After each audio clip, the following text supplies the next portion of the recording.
Good morning dear student. Chapter 4 material metal and non metal को हम study कर रहे हैं। लास्ट लेक्चर में हमने बात की थी केमिकल प्रॉपर्टी ऑफ मैटर की, और उसमें हमने स्टडी किया था reaction with air, water and acid. आज हम पढ़ेंगे रिएक्शन विथ बेसिस। बेसिस के साथ कैसे रिएक्ट करते हैं मेटल और नॉन मेटल। एक्टिविटी दी गई है 4.7 to be demonstrated by the teacher during the preparation of sodium hydroxide solution. Care should be taken that pellet of sodium hydroxide are handled with plastic spatula. Prepare a fresh solution of sodium hydroxide in a test tube by dissolving 3-4 pellets of it in 5 ml of water. 5 ml water लेना है, उसमें 3-4 pellets sodium hydroxide के add करने हैं। Drop a piece of aluminium foil into it, और aluminium foil भी उसमें add करना है। Bring a burning match stick near the mouth of the test tube. उसके बाद जलती हुई मैच स्टिक को ले जाना है टेस्ट ट्यूब के माउथ के पास। ऑब्जर्व केयरफुली, उसे केयरफुली आपने ऑब्जर्व करना है। What does the pop sound indicate. जब हम ऐसी एक्टिविटी करते हैं तो मैच स्टिक ले जाने पर उससे पॉप साउंड का प्रोडक्शन होता है। As before the pop sound indicate the presence of hydrogen gas. जो पॉप साउंड है वो हम जानते हैं कि वो किसकी वजह से आई होगी, हाइड्रोजन गैस की वजह से आई होगी। Metal react with hydrogen sodium hydroxide to produce hydrogen gas. तो जितने भी मेटल्स हैं वो रिएक्ट जब होती हैं बेसिस के साथ तो क्या करती हैं, हाइड्रोजन गैस का प्रोडक्शन करती हैं। Reaction of non metal with bases are complex. जबकि जो नॉन मेटल हैं उनकी रिएक्शन क्या होती है, काफ़ी ज़्यादा कॉम्प्लेक्स होती है। डिस्प्लेसमेंट रिएक्शन के बारे में पढ़ेंगे। डिस्प्लेसमेंट मीन्स होता है removal of something. Recall the activity of the reaction between copper sulfate and iron that you prepared in class 7. Let us observe some more reaction of that kind. आपने 7th class में पढ़ा था iron और copper sulphate की reaction को।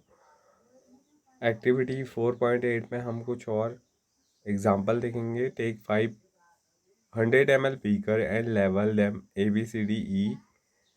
Take about 50 ml of water in each beaker. आपने लेना है 100 ml के बीकर्स जिनके नंबर हैं 5 आपने बीकर्स लेने हैं, उन्हें लेबल करना है ABCD एंड ई से, और उनमें 50-50 ml वाटर आपने लेना है। Dissolve in each beaker are teaspoon of each substance indicating in figure 4.6।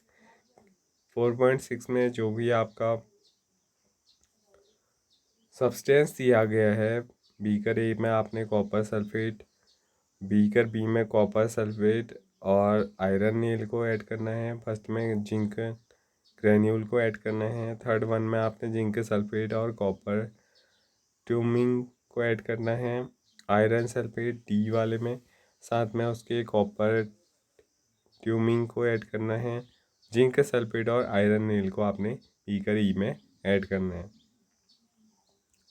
Keep the beaker undisturbed for some time. कुछ टाइम तक उन्हें क्या करना है, अनडिस्टर्ब छोड़ देना है, और फिर उसमें रिकॉर्ड करना है आपने ऑब्जर्वेशन को और अपनी बुक में लिखना है। ठीक है।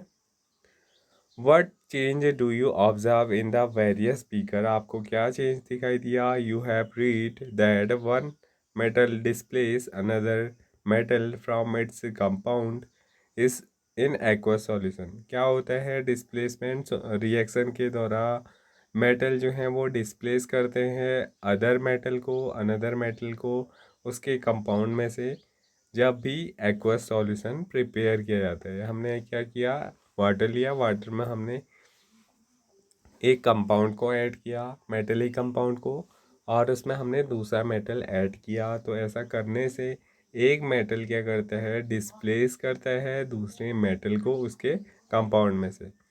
इन beaker A zinc replace copper from copper sulphate. Copper sulphate हमने फर्स्ट बीकर में लिया था, उसमें से जिंक क्या करता है, कॉपर को रिमूव कर देता है। That is why the blue colour of copper sulphate disappear and a powdery red mass of copper is disposed at the bottom of the beaker. और जो कॉपर था वो डिस्प्लेस होकर के बीकर के बॉटम में कलेक्ट हो गया, जो रेड कलर का था।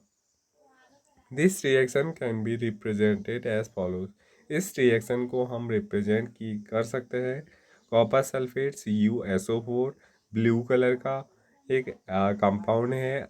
जब उसको वाटर में ऐड करते हैं और उसके बाद उसमें जिंक को ऐड करते हैं तो रिएक्शन होने पर जिंक सल्फेट का फॉर्मेशन होता है। जिंक क्या करता है, कॉपर को एलिमिनेट कर देता है उसके एलिमेंट से और उसके बदले अपना कंपाउंड वहाँ पर बना देता है, और जो कॉपर है वो बॉटम में कलेक्ट हो जाता है। ZnSO4 का फॉर्मेशन होता है और कॉपर यहाँ पर डिस्प्लेस हो जाता है। You can write down the reaction taking in beaker be in similar manner. तो इसी प्रकार से हम जो अदर बीकर में जो सब्सटेंस हैं उनके लिए भी हम केमिकल रिएक्शन लिख सकते हैं।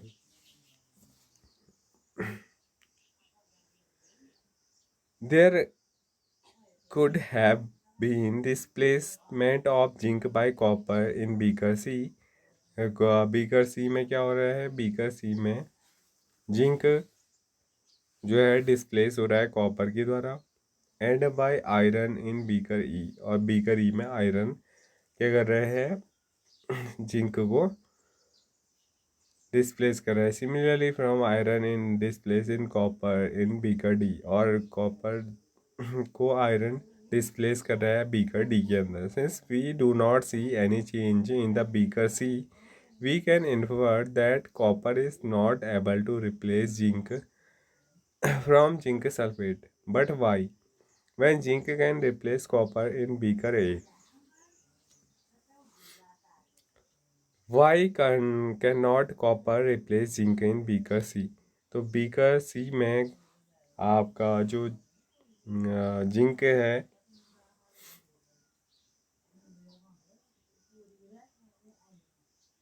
उसको कॉपर रिप्लेस क्यों नहीं कर पा रहे हैं? Remember that the science is not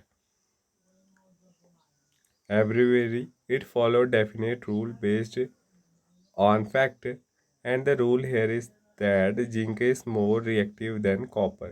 यहाँ पर क्या रूल है, एब्रीवेशन पे, एब्रीवेटरी पे यहाँ पर कोई भी साइंस नहीं रहती है।